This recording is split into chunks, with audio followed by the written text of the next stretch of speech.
નમો હરિયં તાણં નમો સિદ્ધાણં નમો આયર્યાણં નમો વજ્જાયાણં નમો લોયે સવસાવણં યશો પંચનમુક્કારો સ્વપાવપણાસનો મંગલાનંચ સર્વેસિં પડમં હવૈ મંગલમ આદિમં પૃથ્વીનાથમ આદિમં નિષ્પરિગ્રહમ આદિમં તીર્થનાથમ ચ ઋષભસ્વામિનં સ્તુભં સુધા સુદર્વાગ્જ્યોષ્ણા નિર્મલીકૃત દિન્મુખ મૃગલક્ષ્મા તમ શાંતિ શાંતિનાથ જનોસ્તુભ શ્રેય શ્રેયા મંગલ કેલી સદ્મ સંયુક્ત શંકેશ્વર પાર્શ્વનાથ દુર્વાર સંસાર વયાચ રક્ષ મોક્ષ માર્ગે પ્રસાર્થવાહ જય જય જગજીવ ચોણી વિયાણવો જગગુરુ જગાનંદો જગણાહો જગબંધુ જય જગપ્રિયામો વૈભમ જય શ્રીયાણમ પ્રભુ તિત્તૈરાણમ અપચ્છિમો જય જય ગુરુ લોગાણમ જય મહપ્પા મહાવીર ઓંકારમ બિંદુ સંયુક્તમ નિત્યમ જાયંતિ યોગિનમ કામદમ મોક્ષદમ ચૈવ ઓંકારાય નમો નમઃ સર્વારીષ્ટ પ્રણાત સર્વાભીષ્ટાર્થદાયિને સડબ્ધિ નિધાનાય ગૌતમ સ્વામિને નમઃ જ્ઞાન ધ્યાન ક્રિયાધિકાર્ય કુશલ પ્રદ્યુમ્ન જેતા ગુરુ અંતર્લોચનમ ઉદ્ભાષિતમ યસ્વૈ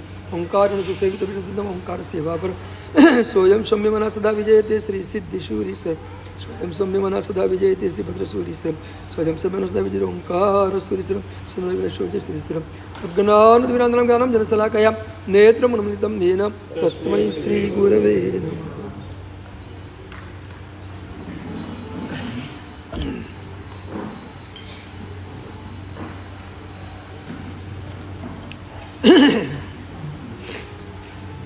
દીઠો સુવિધિ જીણન સમાધિ રશે ભર્યો હો લાલ ભાષ્યો આત્મ સ્વરૂપ અનાદિનો વિસર્યો હો લાલ શકલ વિભાગ ઉપાધિ થકી મને ઓસર્યો હો લાલ સત્તા સાધન માર્ગ ભણી સંચર્યો હો લાલ.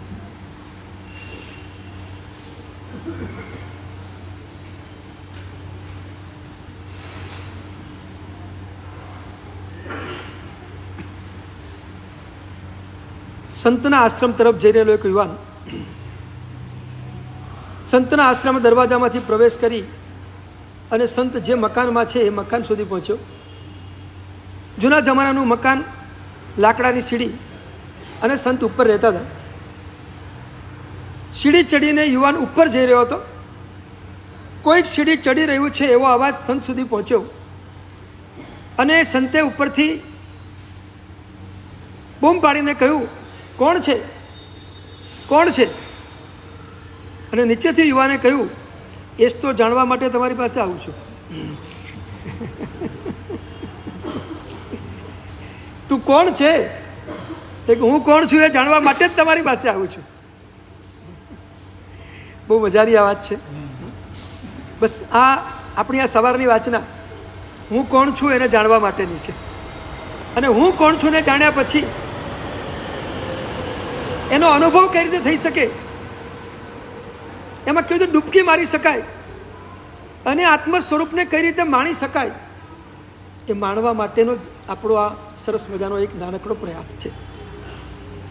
દેવચંદ્રજી મહારાજ આપણને આંગળી પકડીને આપણા આત્મ સ્વરૂપ સુધી લઈ જવા માંગે છે કે તું એકવાર તારા આત્મ સ્વરૂપને દૂરથી તો જોઈ લે, અંદર જઈને નિહાળજે, પછી અંદર જઈને માણજે પછી, પણ પેલા દૂરથી જોઈ લે તારું આત્મ સ્વરૂપ શું છે. અને એ આત્મ સ્વરૂપને નિહાળવા માટે એમને બહુ સરસ મજાની વાત મૂકી છે કે પ્રભુના આલંબનથી તું તારા આત્મ સ્વરૂપને જો. જેવું પ્રભુનું સ્વરૂપ છે એવું તારું સ્વરૂપ છે. વિમલનાથ ભગવાનના સ્તવનમાં દેવચંદ્રજી મહારાજ સરસ વાત લખી છે. વિમલજી ન વિમલતા તારી અવર બીજે ન કહાય જી, જીમતીમાં લઘુ નદી ઓળંગીએ પણ સ્વયંભૂ રમણ ન તરાય. એટલી સરસ વાત મૂકી છે. પ્રભુ તમારી નિર્મળ જે ચેતના છે, વિમલજીને વિમલતા તારી, તારામાં રહેલી નિર્મળતા પ્રભુ અવર બીજે ન કહાય. પ્રભુ બીજા કોઈ દર્શનોમાં આવું તીર્થંકરની નિર્મળ ચેતના જોવા નથી. કેટલી અદ્ભુત પ્રભુ તમારી નિર્મળ ચેતના છે. વિમલતા તારી, અત્યંત નિર્મળતા, સંપૂર્ણ મલ જેમાંથી નીકળી ગયો છે એવી નિર્મળ ચેતના. અને એવી તમારી આ નિર્મળ ચેતના જોતા જ એમ લાગે પ્રભુ આશ્ચર્યથી સ્તબ્ધ થઈ જઈએ, અને આવું બીજે ક્યાંય જોવા નથી મળતું. અવર બીજે ન કહાયજી લઘુ નદી જીમતીમાં ઓળંગીએ સ્વયંભૂ રમણ ન તરાય. પ્રભુ થોડા ગુણો હોય ને તો એને પાર ઉતરી જઈએ અને સમજી લઈએ, ઓળખી લઈએ, બધું કરી લઈએ. થોડુંક છે માટે પાર ઉતરી જવાય, પણ આ તો સ્વયંભૂ રમણ સમુદ્ર છે તમારો. તમારા ગુણોનો સ્વયંભૂ રમણ સમુદ્ર છે. કેવી રીતે તરી શકાય? આ ગુણ કેવી રીતે માપી શકાય? કેવી રીતે પહોંચી શકાય? એક પ્રભુમાં પ્રભુની પ્રભુતા ઓળખાઈ જાય, પ્રભુની પ્રભુતા ઓળખાઈ જાય, પ્રભુનો આખો વૈભવ ઓળખાઈ જાય, બસ એ આકર્ષણ પ્રભુ સુધી આપણને પહોંચાડી દે. અને પછી પ્રભુમાં ડૂબીએ તો પ્રભુ આપણને આપણા આત્મ સ્વરૂપમાં ડૂબાડી દે. આ જ ધારા છે અને આ જ સાધના છે. આ જ સાધનામાં આપણે આગળ વધવાનું છે. પહેલાં પ્રભુમાં ડૂબીએ અને પ્રભુ આપણા ઉપર કૃપા કરી અને આપણા પોતાનામાં આપણને ડૂબાડી દે. બસ ભાષ્યો આત્મ સ્વરૂપ અનાદિનો વિષય હોલા. પ્રભુ તને જોયા અને મને મારું આત્મ સ્વરૂપ યાદ આવી ગયું. હું આવો જ છું, હું આવો જ છું, હું આવો જ છું.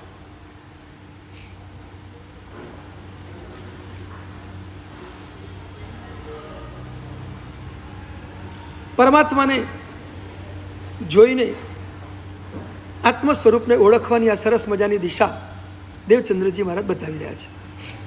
પન્યાસી મહારાજના હસ્તાક્ષરના અક્ષય પાત્રમાં લખેલા કેટલાક વાક્યો આ સમયે ખરેખર યાદ આવે. ને લખ્યું છે કે પ્રાથમિક અવસ્થામાં અરૂપી એવા આત્માના અવલંબન માટે પ્રારંભિક કક્ષામાં રૂપીનું આલંબન લેવું જરૂરી છે. રૂપીના આલંબનથી અરૂપી સુધી આપણે પહોંચી શકશું. સીધા અરૂપીમાં આપણે કૂદકો નહીં મારી શકીએ. સીધા આપણે આત્મ સ્વરૂપનું ચિંતન કરવા જઈશું તો આપણે કદાચ બીજે ક્યાંક ફંટાઈ જઈશું, ક્યાંક ભટકાઈ જઈશું. પણ પરમાત્માને કેન્દ્રમાં રાખીને જો આપણે આત્મ સ્વરૂપમાં ડૂબવા જઈશું તો પ્રભુનું આલંબન આપણને આપણા પોતાના સ્વરૂપમાં ડૂબાડી શકશે. એટલે જ રૂપી પરમાત્મા આપણી પાસે જે સ્વરૂપે છે એ રૂપી સ્વરૂપ છે. પરમાત્માનું પોતાનું સ્વરૂપ તો અરૂપી જ છે. સિદ્ધ સ્વરૂપ જે પરમાત્માનું અત્યારે છે એ તો અરૂપી જ છે. પણ એ રૂપ તો આપણી નજરમાં આવવાનું નથી. અરૂપીને ક્યારે પણ આપણે ચર્મચક્ષુથી પકડી શકવાના નથી. અરૂપીને તો માત્ર જ્ઞાન દ્રષ્ટિથી જ જોઈ શકાય. જ્ઞાન દ્રષ્ટિ વિના અરૂપી ક્યારે પણ પકડી ન શકાય. અને એમાં કેવળ જ્ઞાનની દ્રષ્ટિથી અરૂપીને પકડી શકાય. કેવળ જ્ઞાનની દ્રષ્ટિ સિવાય તો અરૂપી ક્યારે પણ પકડી જ ન શકાય. અરૂપીને જોઈ શકવાની તાકાત માત્ર કેવળ જ્ઞાનીમાં છે, બીજા કોઈનામાં નથી. એટલે અરૂપીને આપણે પકડી શકતા નથી.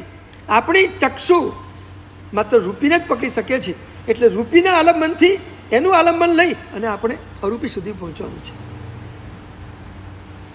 એટલે દેવચંદ્રજી મહારાજે પહેલા સ્તવનમાં પણ બહુ સરસ વાત લખી છે. પ્રભુજીને અવલંબતા નિજ પ્રભુતા હો પ્રગટે ગુણરાસ. પ્રભુજીને અવલંબતા નિજ પ્રભુતા હો પ્રગટે ગુણરાસ. પ્રભુનું આલંબન લઈએ, રૂપી એવા પરમાત્માનું આલંબન લઈએ અને આપણે આપણા નિજ રૂપને પ્રગટ કરીએ. આ જ સરસ મજાની સાધના છે. વસ્તુ યાદ રાખજો, આ જ સાધના છે. મુખ્યત્વે આ જ સાધના છે. આ સાધનામાં હવે જે કંઈ બાધક તત્વો છે ને કેવી રીતે દૂર કરવા એની આખી પ્રોસેસ ત્રીજી ગાથામાં આપણને ત્રીજી પંક્તિમાં બતાવશે. ત્રીજી પંક્તિની પ્રોસેસ બહુ મજાની છે. એમાં બધું આવી જશે, ભેદજ્ઞાન સહિત બધું અંદર આવી જશે. એકમાત્ર ત્રીજી પંક્તિમાં બધી જ વસ્તુઓ દેવચંદ્રજી મહારાજે એક નાનકડી પંક્તિમાં એટલી બધી સાધનાની ઊંડી પ્રોસેસ મૂકી છે, એ જોઈશું ત્યારે ખ્યાલ આવશે. તો અરૂપીના અવલંબન માટે કે અરૂપીના સ્વરૂપમાં ડૂબવા માટે પ્રાથમિક કક્ષામાં રૂપીનું આલંબન આપણા માટે અવશ્ય જરૂરી છે. રૂપીમાં તન્મય બનીએ, એના ગુણોના અનુભવમાં જઈએ અને રૂપીના ગુણના અનુભવમાં જઈએ તો છેલ્લે આપણા પોતાના ગુણના અનુભવ સુધી આપણે પહોંચી શકીએ. આ એક સરસ મજાની પદ્ધતિ છે. બહુ મજાના બે વાક્યો કહું તમે.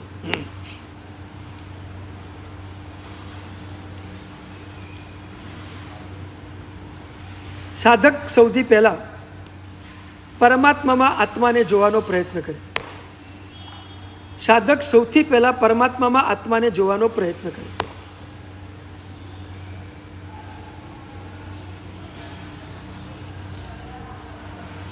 આ પરમાત્માનું જે સ્વરૂપ છે એવું મારું આત્માનું સ્વરૂપ છે. એટલે પરમાત્મામાં આત્મ સ્વરૂપને જોવાનો પ્રયત્ન કરે. પ્રભુમાં આત્મ સ્વરૂપ નહીં આવે.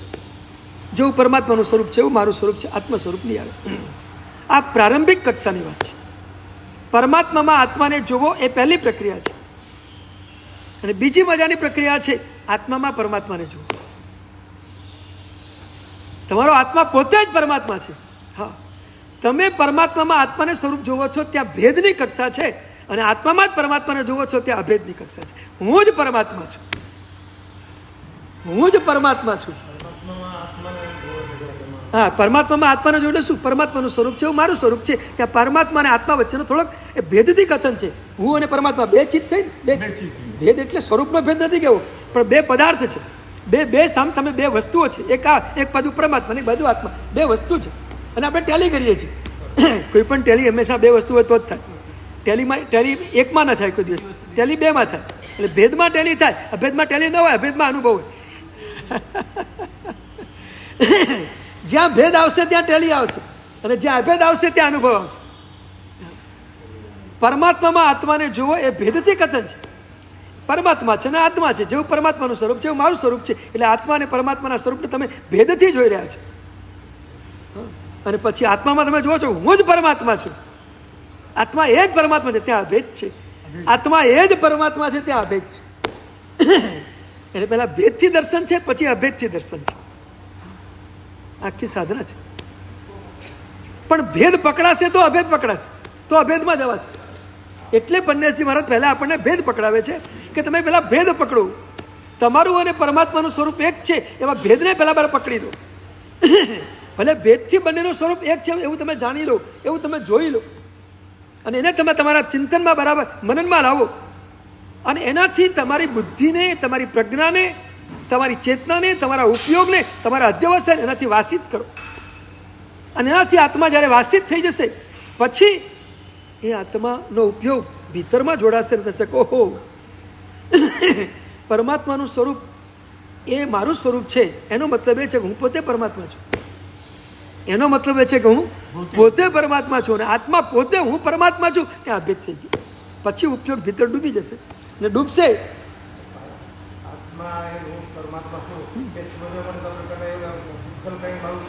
હા, એ પ્રોસેસમાં આવશે આગળ બધું. આપણે સ્ટેપ બાય સ્ટેપ જઈએ છીએ.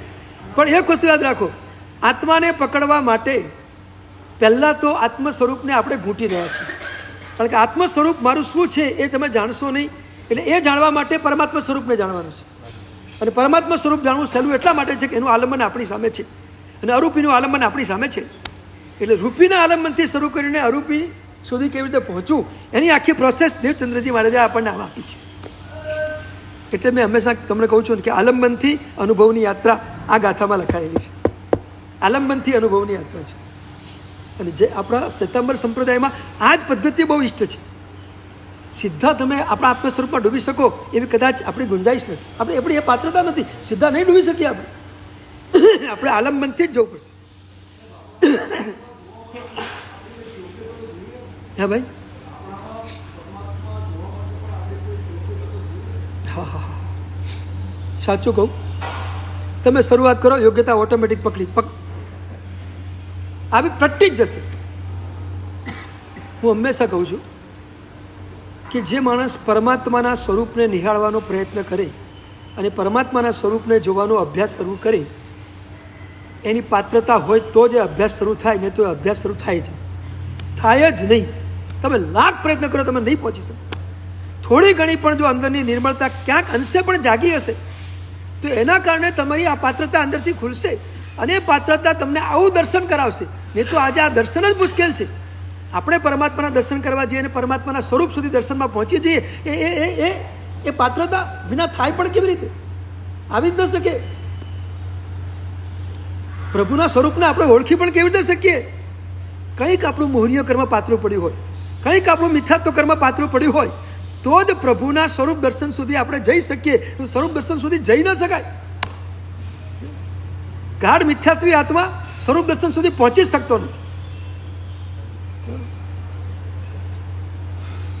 એટલે સ્વરૂપ દર્શન કરતાની સાથે જ અંદર જે અહોભાવ જાગે, મેં તમને પહેલા કહ્યું તેમ અંદરથી એક સ્વરૂપ દર્શનનું નૃત્ય છે કે વાહ, કેટલા બધો અદ્ભુત મારા પરમાત્મા છે.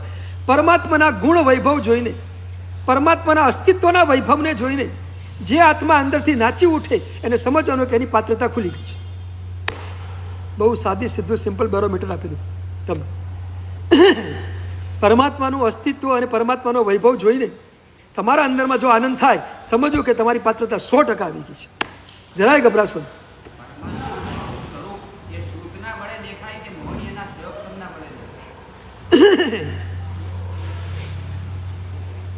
શ્રુતના બળે દેખાય પણ મોહનીયના ક્ષયોપશમના બળે આનંદ અનુભવાય.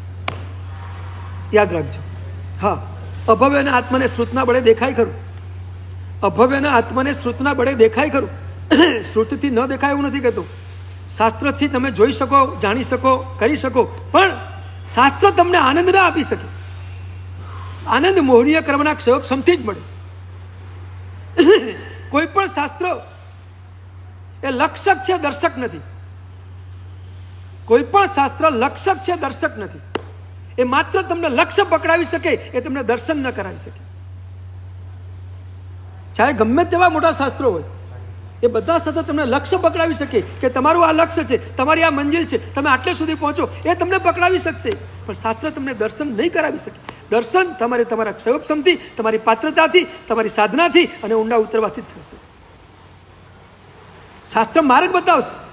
લક્ષક છે, એ સાઇન બોર્ડ છે, પાટિયું છે, એ તમને માર્ગ બતાવશે કે તમે આ રસ્તે જાઓ, આમ જાઓ, આમ જાઓ. પણ ઊંડા તો તમારે જ ઉતરવું પડશે. તમારા ઉપયોગને જ અંદર લઈ જવું પડશે. તમારા ઉપયોગને જ નિર્મલ બનાવવો પડશે. અને એ નિર્મલતા મોહનીય કર્મના ક્ષયોપશમથી જ આવશે, એ વિના નહીં આવી શકે. એટલે અભેદ મોહનીય કર્મના ક્ષયોપશમ વિના આવી નહીં શકે.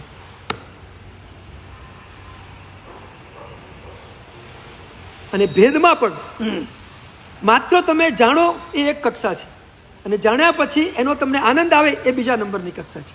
હા, જાણવું એ જુદી ચીજ છે, ને જાણ્યા પછી આનંદ માણવું એ જુદી ચીજ છે.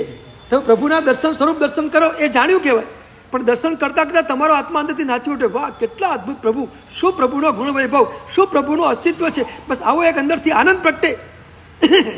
એ આનંદ પ્રગટે એ સમજો કે એટલો મોહનીય કર્મનો ક્ષયોપશમ છે. એટલે મેં પહેલા દિવસે પણ કહ્યું હતું, અહો શ્રી સુમતિજીને શુદ્ધતા તાહરી. દેવચંદ્રજી મહારાજનું આ 5મું સ્તવન. અહો શબ્દ એ અંદરના નૃત્યના સંદર્ભમાં છે.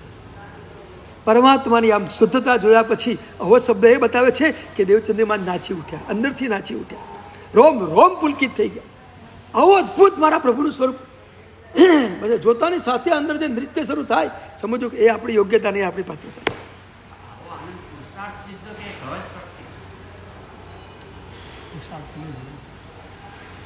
દર્શન કરતા કરતા કરતા કરતા અહોભાવથી દર્શન કરતા કરતા કરતા કરતા તમારો જે ક્ષયોપશમ પ્રગટે એ ક્ષયોપશમ તમને નૃત્ય સુધી લઈ જાય. શરૂઆત અહોભાવથી થાય અને અહોભાવ તમને સુપ્રીમ કક્ષામાં નૃત્ય સુધી લઈ જાય.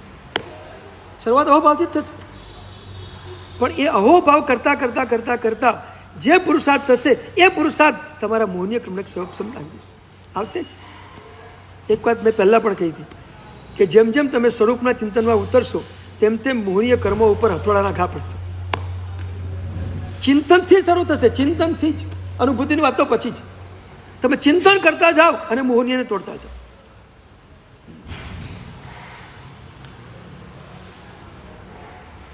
જોતા જાઓ, 3 શબ્દ આપું તમને આજે. જોતા જાઓ, તોડતા જાઓ અને જોડાતા જાઓ. જોતા જાઓ, તોડતા જાઓ અને જોડાતા જાઓ. બહુ મજાના 3 શબ્દો છે.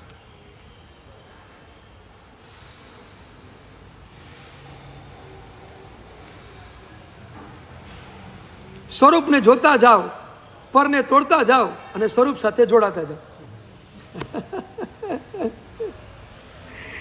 જોતા જાઓ, તોડતા જાઓ અને જોડાતા જાઓ. બોલો કેટલું ઈઝી છે, બોલો છે ને? કેટલી મજા છે. નિશ્ચયમાં ખરેખર મજા છે. સાચું કહું, વ્યવહારના પ્રયત્નમાં જેટલો તમારે શ્રમ લેવો પડે છે એટલો શ્રમ નિશ્ચયના પુરુષાર્થમાં નથી લેવો પડતો. કારણ કે નિશ્ચયનો પુરુષાર્થ અંદરની દુનિયાનો પુરુષાર્થ છે. એ માત્ર મનોયોગનો પુરુષાર્થ છે. અને મનોયોગનો પુરુષાર્થ તમે બેઠા બેઠા કરી શકો, સુતા સુતા કરી શકો, ગમે તેવી સ્થિતિમાં એમ નિશ્ચયથી મનોયોગનો પુરુષાર્થ કરી શકો છો. અને મનોયોગના પુરુષાર્થથી નિશ્ચયમાં તમે લઈ ગયા, ઉપયોગને શુદ્ધ કર્યો, ઉતરી ગયા, અભેદ થઈ ગયું. વ્યવહારથી માસક શમન કરવું હોય તો કેટલું અઘરું પડે, કેટલું અઘરું પડે બોલો. એમાં 180 ઉપવાસ કરવા હોય તો અઘરું છે. જો કે આપણે બધા માટે જરૂરી છે, વ્યવહાર બિનજરૂરી જરાય નથી. પ્રભુએ બતાવે છે માટે ફલવાન જ છે. અધ્યાત્મ બિંદુ ગ્રંથમાં ઉપાધ્યાય અશુદ્ધ મહારાજે કહ્યું છે વ્યવહાર ફલવાન છે, વ્યવહાર પ્રયોજનવાન છે. વ્યવહારનું પણ પ્રયોજન છે, વ્યવહારનું પણ ફળ છે. અને વ્યવહારથી આપણે નિશ્ચય સુધી પહોંચવાનું છે. પણ જ્યારે બંનેને ટેલી કરીએ ત્યારે વ્યવહારમાં પુરુષાર્થ તમારે વિશેષ કરવો પડે, અને વ્યવહારનો પુરુષાર્થ કરીને જો નિશ્ચયમાં જાઓ તો અલ્પ પુરુષાર્થમાં તમે 100% પહોંચી જાઓ. પણ નિશ્ચય પકડાવવો જોઈએ. પણ નિશ્ચય પકડાશે ક્યારે? વ્યવહારની સાધના કરતા નિશ્ચયનું લક્ષ્ય હશે તો નિશ્ચય પકડાશે. ફરી યાદ રાખજો, એકલી વ્યવહારની સાધનાથી નિશ્ચય નહીં પકડાય, પણ વ્યવહારની સાધના સાથે નિશ્ચયને પકડવાનું લક્ષ્ય અંદર જોડાયેલું હશે તો 100% વ્યવહારથી નિશ્ચય પકડાઈ જશે. એટલે કહ્યું નિશ્ચય દ્રષ્ટિ હૃદય ધરીજી પાડે જે વ્યવહાર.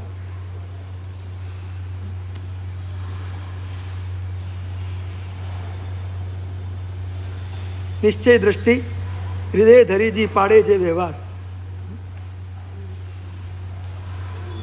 નિશ્ચયની દ્રષ્ટિ હૃદયમાં રાખો અને વ્યવહારનું પાલન કરો. ભવ સમુદ્રનો પાર ઉતરી જશે,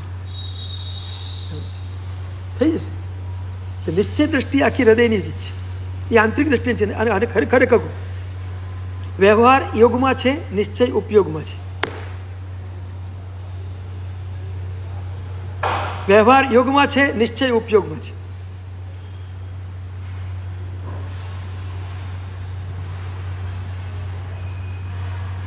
નિશ્ચયની ધારા ઉપયોગને શુદ્ધ કરવાની ધારા છે,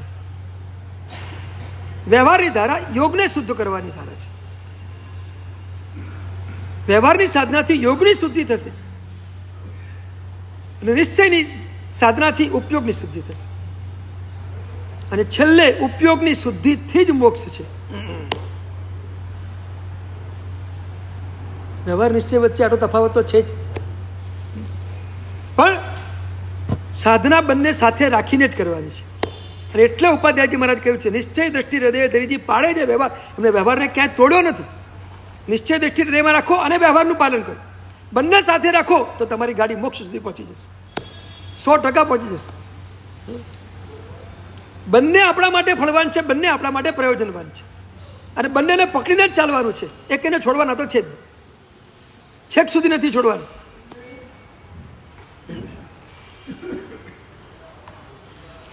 તો પરમાત્માને દર્શનથી આત્મદર્શનમાં ઊંડા ઉતરવું છે.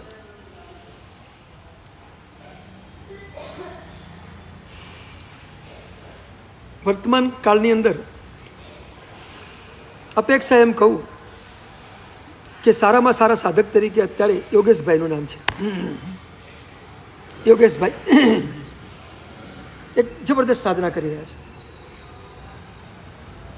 અને એમની સાધના વ્યવહાર સાથે નિશ્ચય સાથે જોડાયેલી છે. વ્યવહાર નિશ્ચય બંને જોડાયેલી છે. વ્યવહારથી પણ પાલન એમનું અદ્ભુત છે, અને નિશ્ચયમાં પણ ખૂબ આગળ છે. બંને છે, એક પણ છોડ્યા નથી એમને ક્યાં. હું તમને બતાવીશ. કદાચ તમને એમ લાગે કે નિશ્ચયમાં છે, વ્યવહારમાં નથી, એવું નથી. બંનેમાં છે. એમની આખી જે જીવનશૈલી છે એ વ્યવહારને કેટલી અનુસરે છે એ પણ તમને બતાવું. એમની જીવનશૈલીમાં વ્યવહારની કક્ષામાં પણ આપણે ક્યાંય આવી શકીએ એમ નથી. નિશ્ચયમાં તો આવી શકીએ એમ છીએ જ નહીં, વ્યવહારમાં નથી આવી શકીએ. કારણ કે આવા સાધકોને જોવો ને ત્યારે બંને રીતે ટેલી કરવાનો પ્રયત્ન કરજો. એકાંગી દૃષ્ટિથી એમને જોવાનો પ્રયત્ન નહીં કરતા, એમને અનેક કાનથી જોવાનો પ્રયત્ન કરશો તો તમે ક્યાંક પામી શકશો.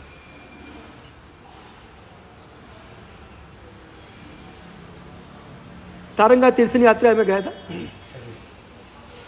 હીરાભાઈ મોદીના સંઘમાં પહેલી વાર તારંગા ગયા. ત્યાંથી પછી જવાનું હતું અમદાવાદ. ઈચ્છા થઈ કે હિંમતનગર ઈડર બાજુ ફરીને પેલી બાજુ અમદાવાદ બાજુ નીકળી જઈએ. આમ જાવ કે આમ જાવ, રસ્તો સરખો થતો. ઈડરની ગઢની યાત્રા પણ થઈ જાય એવી એક ઈચ્છા હતી, એટલે એ બાજુથી નીકળ્યા. ઈડર ગયા, ગઢ ઉપર ગયા, પ્રભુના દર્શન કર્યા. બીજે દિવસે નીચે ઉતર્યા. નીચે ઉતર્યા પછી ઈચ્છા થઈ કે ઘંટિયાળી પહાડમાં યોગેશભાઈ સાધના કરે છે. આવા સાધકને પણ એકવાર મળીએ, આત્મ સાધનામાં ક્યાંક આપણે પણ ધક્કો લાગી જાય. ઈચ્છા થઈ. હું ઘંટિયાળી પહાડ ગયો. જઉં તો એટલે મેં મારા માણસ દ્વારા સમાચાર આપી દીધા એમની માતા શ્રી વસુબેન કે હું જઉં છું ને યોગેશભાઈને તમે કહેજો કે મારે એમની સાથે ગોષ્ઠી કરવી છે. એટલે એમને આગલા દિવસે સમાચાર ત્યાં આપી દીધા કે સાહેબ આવે છે, સાહેબ સાથે બેસજી. એ જ દિવસથી એ મૌન સાધનામાં 15 દિવસ માટે ગુફામાં બેસી જવાનું હતું. એ દિવસથી જ બેસવાનું હતું. 15 દિવસ મૌન ગુફામાં બહાર જ નહીં નીકળો, 15 દિવસ ગુફામાંથી બહાર નીકળો. તમને કહી દઉં, વ્યવહારની સાધના એમની કેટલી કડક છે. એક જ ટાઈમ વાપરે, એક જ ટાઈમ વાપરે, એકાશનું છોડ ને એકાશનામાં માત્ર 1 કે 2 દ્રવ્યો જ લેવાના. આ એમની વ્યવહાર સાધના જુઓ તો આપણે નહીં આવી શકીએ આ વ્યવહાર સાધના. હા, અને એ પણ પાછું લુખ્ખું જ, એમાં કોઈ વિગય ના આવે. કે વિગય વગરનું જ વાપરવાનું, 2 આઈટમ પણ વિગય વગર, ખાલી ખીચડીને શાક જ હોય, બીજું કશું જ ન હોય, કે ભાતને શાક જ હોય, પછી કોઈ ચીજ ન હોય. શાક પણ મોડું, મરચું બરચું કંઈ નહીં અંદર, બાફેલું હોય એવું શાક, અને એક ટાઈમ બસ થોડું વાપરી લેવાનું, બસ પતી ગયું. પછી સાધનામાં 24 કલાક સાધના કરવાની. તમે સમજો આ વ્યવહાર સાધના પણ કેટલી ઊંચી કહેવાય. આટલું જ વાપરવું અને આવું જ એકાશનું કરવું એ વ્યવહાર સાધના ખરી કે નહીં? એ કે નિશ્ચય સાધના થોડી છે, એ વ્યવહાર સાધના છે. તો વ્યવહાર સાધનામાં આપણે કેટલા ઊંચે પહોંચેલા છે. અને સાથે નિશ્ચય સાધના એમની 15 દિવસની ગુફામાં બેસીને સાધના એ ચાલવાની હતી કે બસ કોઈ પણ જાતનો વિકલ્પ ના ઉઠે અંદરથી એનું નિરીક્ષણ કરવું. રાગનો વિકલ્પ, દ્વેષનો વિકલ્પ, અહમનો વિકલ્પ, કોઈ પણ અશુદ્ધિનો વિકલ્પ કે અશુભ વિકલ્પ અંદરથી ન ઉઠે, શુભનો પણ વિકલ્પ ન ઉઠે, એ રીતે પોતાના ઉપયોગનું નિરીક્ષણ કરવા. આ એમની સાધના. તમે એક કામ કરો, 1 કલાક આવી સાધનામાં બેસો. 15 દિવસની વાત આપણે નથી કરવી કઈ. ચલો 1 કલાક છોડી દો, ખાલી 15 મિનિટ બેસો, ખાલી 15 મિનિટ. 15 મિનિટ બેસો, માત્ર તમારા ઉપયોગનું નિરીક્ષણ કરો. ઉપયોગ ક્યાં જઈ રહ્યો છે, બધું એટલું જુઓ. ચલો એને અટકાવો નહીં, કશું ન કરો, પણ એની ઓબ્ઝર્વેશન તો કરો, એ ક્યાં જઈ રહ્યો છે. 15 મિનિટ આપણા ઉપયોગને જોઈએ, 15 મિનિટ આપણે આપણા મનને જોઈએ, ક્યાં જઈ રહ્યું છે મન, ક્યાં જઈ રહ્યો છે ઉપયોગ, જોઈ લો. 15 દિવસ, 15 મિનિટ જોઈ લો, ખાલી 15 મિનિટ. આપણે એક સાધના છે, હા મોટી. તમે 15 મિનિટ પૂરા કદાચ બેસી નહીં શકો, નહીં બેસી શકો, એટલું બધું અઘરું છે. હા, કલાકોના કલાકો બેસું ને દિવસોના દિવસો બેસું છું, એ તો બહુ દૂરની ઘટના છે. 1 કલાક બેસવાનો અભ્યાસ તો કમસે કમ શરૂ કરો, જેમાં બીજી કોઈ ક્રિયાની કશું જ નહીં કરવાનું, માત્ર આપણા ઉપયોગને જોવા, આપણા મનને જોવા, બીજું કંઈ. કયા વિચાર ચાલે છે એને પણ માત્ર જોયા કરો. આખી જોવાની જે અદ્ભુત પ્રક્રિયા છે એ જ તો પરમાત્માના શાસન કરતા દ્રષ્ટા ભાવની સાધના છે. આ તો સાક્ષી ભાવની સાધના છે. અને આ સાધના જેટલી થશે ને એટલી અંદરની શુદ્ધિ ખૂબ પ્રબળ વધશે. સૌથી વધુ નિર્જરા તમે વ્યવહારને સાથે રાખીને નિશ્ચયના સાક્ષી ભાવમાં જાઓ, જબરજસ્ત નિર્જરા થાય. આનાથી વધુ નિર્જરા કદાચ બીજી કોઈ જગ્યા ન થઈ શકે. કારણ કે આ સાક્ષી ભાવમાં જવાથી તમે સપક્ષણીમાં જશો. સાક્ષી ભાવ વિના સપક્ષણી નહીં આવે, કોઈ દિવસ નહીં આવે, નેવર. 7મા ગુણસ્થાનકે રહેલો આત્મા સાક્ષી ભાવનો અભ્યાસ કરતા કરતા સપક્ષણીમાં કૂદકો મારે. પણ સાક્ષી ભાવના અભ્યાસ વિના સીધો કૂદકો પણ નહીં મારી શકે. પૂર્વભાવની સાધના હોય ને તરત પકડાઈ જાય, બીજી મિનિટે કૂદકો મારે, એ વસ્તુ જુદી છે. હોય કેટલાક આત્માઓનો પૂર્વભાવનો અભ્યાસ, પૂર્વભાવમાં બહુ જ 7મા ગુણસ્થાન જેને ઘૂંટ્યું હોય અને સાક્ષી ભાવની સાધના સંસ્કારો પૂરેપૂરા પડ્યા હોય તો એક સમયે સંસ્કારનો ઉદય થાય, સીધો કૂદકો મારીને આગળ નીકળી જાય. આવું ઘણી કથાનકોમાં બને. પણ એને આગલા ભાવની સાધના ક્યાં કામ કરતી હોય.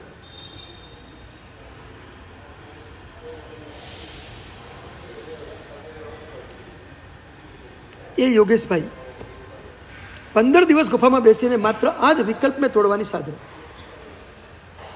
વિકલ્પ સાથેનો અનાદિકાળનો અભેદ એને તોડો, એનું નામ ભેદ. અને આ ભેદ એ કરવા માગતા હતા.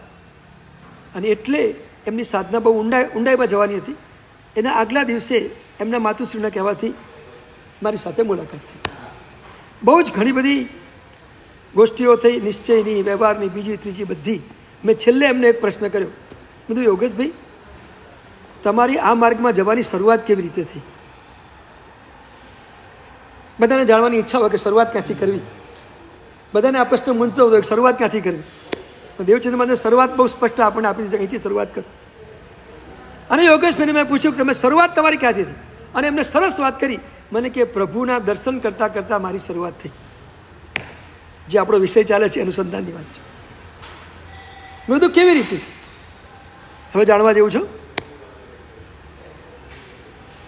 મને એકવાર પ્રભુ પાસે ગયો, ઈચ્છા થઈ પ્રભુના સ્વરૂપને નિહાળવાની, પ્રેક્ટિકલ શું છે જોવાની ઈચ્છા થઈ. અને એટલે મેં પરમાત્માને 15 મિનિટ સુધી જેટલી ગાળો અપાય એટલી આપી. હા, સરસ્વતીનો વરસાદ. ગાળ શબ્દ ન બોલીએ, સરસ્વતી બોલીએ આપણે. સરસ્વતીનો વરસાદ. 15 મિનિટ સુધી નોન સ્ટોપ પ્રભુને જેટલો બોલાય એટલું એમના માટે બોલી દીધું. પછી 10 મિનિટ પ્રભુને જોયા કરે કે આની અસર કે પ્રભુ ઉપર થાય છે કંઈ અસર. 10 મિનિટ સુધી મેં જોયું પણ કોઈ અસર મને દેખાય નહીં. પછીની 15 મિનિટ મેં પ્રભુની ખૂબ અનુમોદના અને પ્રશંસા કરી, એમના ગુણ વૈભવની, અસ્તિત્વના વૈભવની બધી પ્રશંસા ખૂબ કરી. પછી મેં જોયું કે આની કોઈ અસર થાય છે. 10 મિનિટ એ પણ જોયું, એની પણ કોઈ અસર નહીં.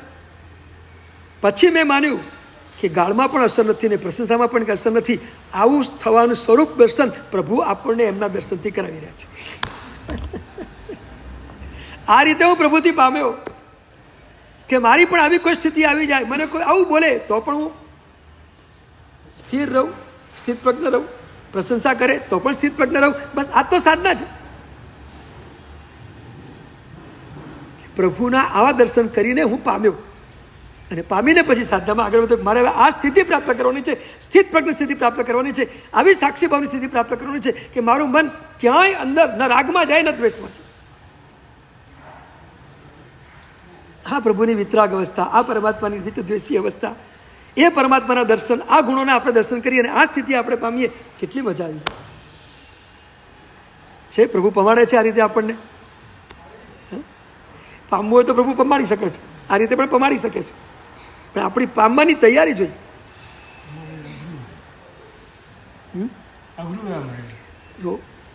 કોઈ પણ વસ્તુ પ્રયત્ન કરીએ તો અઘરી નથી, પ્રયત્ન ન કરીએ તો અઘરી છે. તમારો ધંધો આજે ક્યાં સહેલો છે?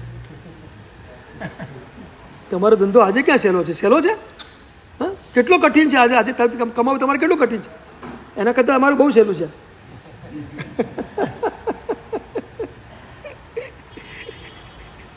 ખરેખર ક્યારેક છે તમને જોયા પછી એમ થાય કરે રે ભગવાન એમને કેટલા બચાવી લીધા, ભગવાન એમને કેટલા ઉપાડીને ઉચકીને મૂકી દીધા.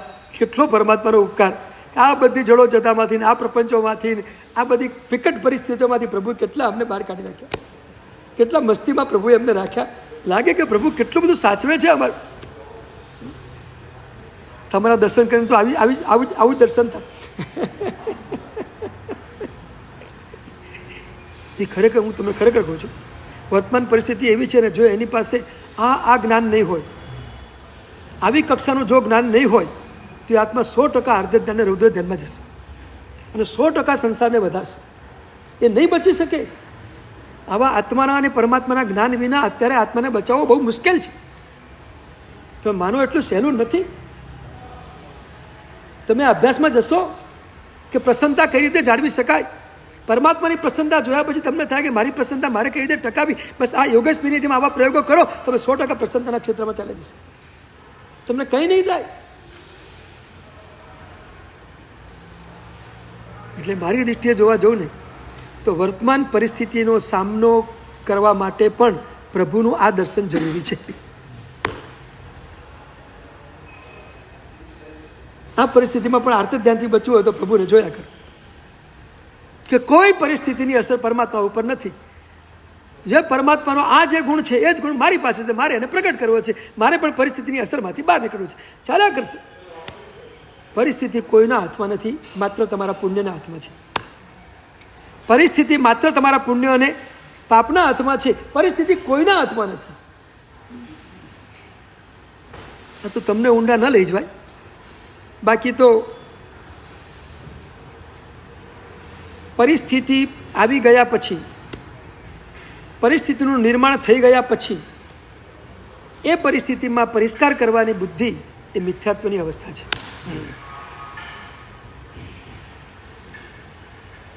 બહુ અઘરું છે. એટલે હું તમને હાથ સુધી નથી લઈ જતો, હજી આગળ ઉપર લઈ જઈશ. હમણાં થોડો દિવસ તો જવા દો. હજી તો દ્રવ્યનું ઘણું બધું ઊંડાણ આપણે આગળ જોવાનું છે.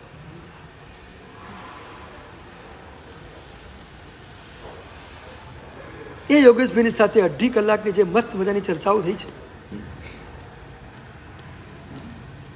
અને છેલ્લે આ સમાધાન જેમને આપ્યું એ મને કહેતા, મેં એમને પૂછેલું, મેં તો યોગેશભાઈ તમે સાધના કરવા બેસો અને ક્યારેક એવું થાય કે વિકલ્પો ખૂબ આવે, કારણ કે કર્મના ઉદયો છે, બધા વિકલ્પો કર્મના ઉદયો છે.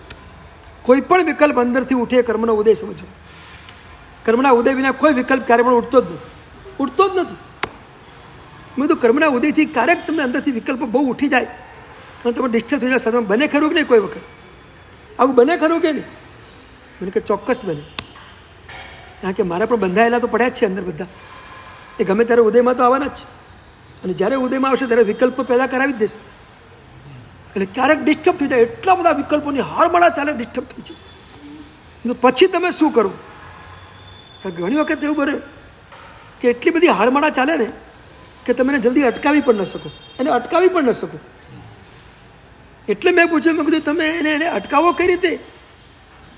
કારણ કે આપણે પણ સાધનામાં જવું હોય તો આ બધા પોઈન્ટો ક્લિયર કરવા જ પડે, કારણ કે આ પોઈન્ટો ક્લિયર કર્યા વિના સાધનામાં આગળ જવાય પડે, કારણ કે આપણને પણ કેટલાક પ્રશ્નો આવા નડતા જ હોય બધા. એટલે મેં કીધું અટકાવો તમે કઈ રીતે? અને એમને સરસ વાત કરી, અદ્ભુત વાત. તો દરેક સાધકો પાસેથી એક સરસ પ્રકારની પ્રક્રિયા અને સાધનાનો એક થીમ આપણને જાણવા મળે કે આવા સમયે આપણે શું કરવું જોઈએ.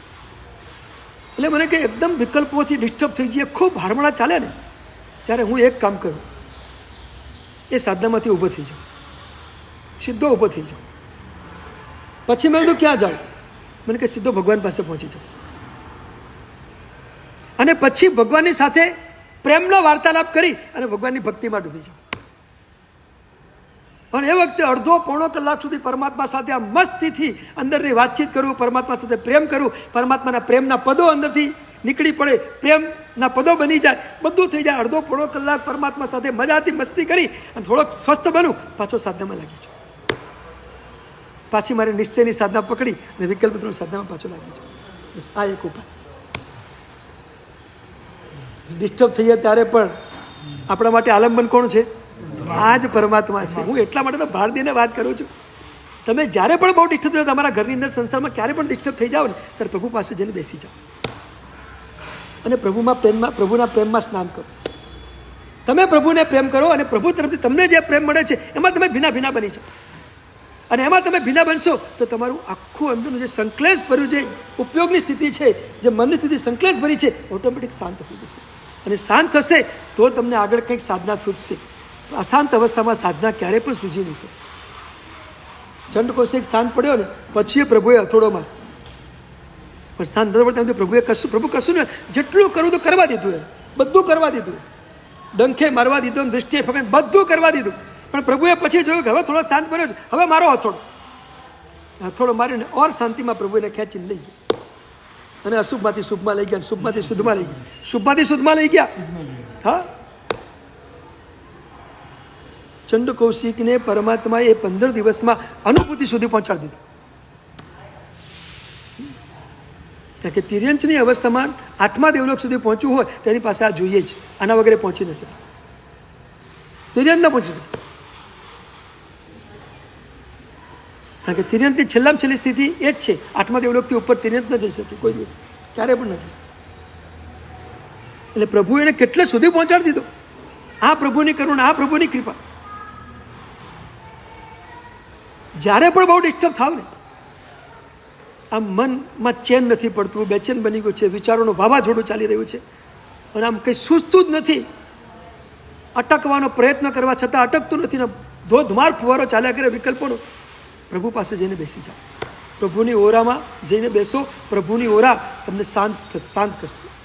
બસ પછી પ્રભુની સાથે પ્રેમ કરજો. ત્યાં બસ પ્રભુ સાથે પ્રેમ કરવા માટે આવ્યો છું, એ બધા વિચારોને મૂકીને પ્રેમની પરિભાષામાં ચાલ્યા જાઓ, 100% પ્રભુ તમને શાંત કરી દેશે. આ બધી અનુભવની વાતો છે. જશો તો આ બધો અનુભવ થઈ જશે, નહીં જાવ તો નહીં થાય. તો ભાષ્યો આત્મ સ્વરૂપ અનાદિનો વિસર્યો હો લાલ. આપણા આત્મ સ્વરૂપ સુધી પહોંચવા માટે પરમાત્માના સ્વરૂપના દર્શન, પરમાત્માના સ્વરૂપનું આલંબન, એ રૂપીનું આલંબન આપણને અરૂપી સુધી પહોંચાડશે. અને એ પરમાત્માનું આલંબન કઈ રીતે આપણને પહોંચાડે એની એક મસ્ત મજાની પ્રાચીન એક પ્રભાવક આત્માની વાત છે કે એ પરમાત્માના દર્શન કરતાં કરતાં ક્યાં પહોંચ્યો અને કેવી રીતે એના વિભાવોમાંથી બહાર નીકળ્યો એની એક મજાની વાત આજે સમય થવા આવ્યો છે. હવે હું એ ચાલુ કરીશ તો ઓછામાં ઓછી 20-25 મિનિટ જોઈશે મારે, કારણ કે એને પૂરેપૂરો ન્યાય આપવા માટે, વિસ્તારથી ખોલવા માટે થોડોક સમય જોઈશે, અને આજે અમે થઈ ગઈ છે. તો એક વસ્તુ યાદ રાખો, પરમાત્માના સ્વરૂપને નિહાળતા નિહાળતા આત્માના સ્વરૂપને નિહાળવો એ પહેલું ગુણસ્થાનક છે, એ હજુ પહેલું ગુણસ્થાનક છે. અને એ સ્વરૂપને નિહાળીને પછી જે અંદરની યાત્રા ચાલે એ પહેલાંથી ચોથાની યાત્રા છે. એટલે પરમાત્માના સ્વરૂપના દર્શનથી પોતાના સ્વરૂપનું દર્શન કરીને પછી અધ્યાત્મની યાત્રાએ જવું એ પહેલાંથી ચોથાની યાત્રા છે. આપણી અત્યારની યાત્રા પહેલાંથી ચોથા સુધીની છે, કારણ કે ચોથે આપણે પહોંચ્યા નથી. હજી અનુભૂતિ સુધી જે પહોંચવાનું છે એ આપણે પહોંચ્યા નથી. એટલે આપણી યાત્રા અત્યારે પહેલાંથી ચોથા સુધીની છે. બસ એ પહેલેથી ચોથા સુધી કેવી રીતે જવું એ આ પહેલી ગાથામાં જોવાનું છે. આખી આ પહેલી ગાથા દેવચંદ્રજી મહારાજની પહેલાંથી ચોથા સુધી આપણને લઈ જશે. અને થોડાક પછી ચોથાથી આગળ જશો એટલે 5મું, 6ઠું ને 7મું એ તો બધું બહુ ઝડપથી આવશે. હા, પહેલાંથી ચોથું આવવું જ બહુ અઘરું છે.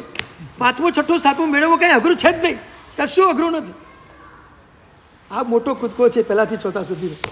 એમાં સીધી મોટી હરણફાળ ભરવાની છે.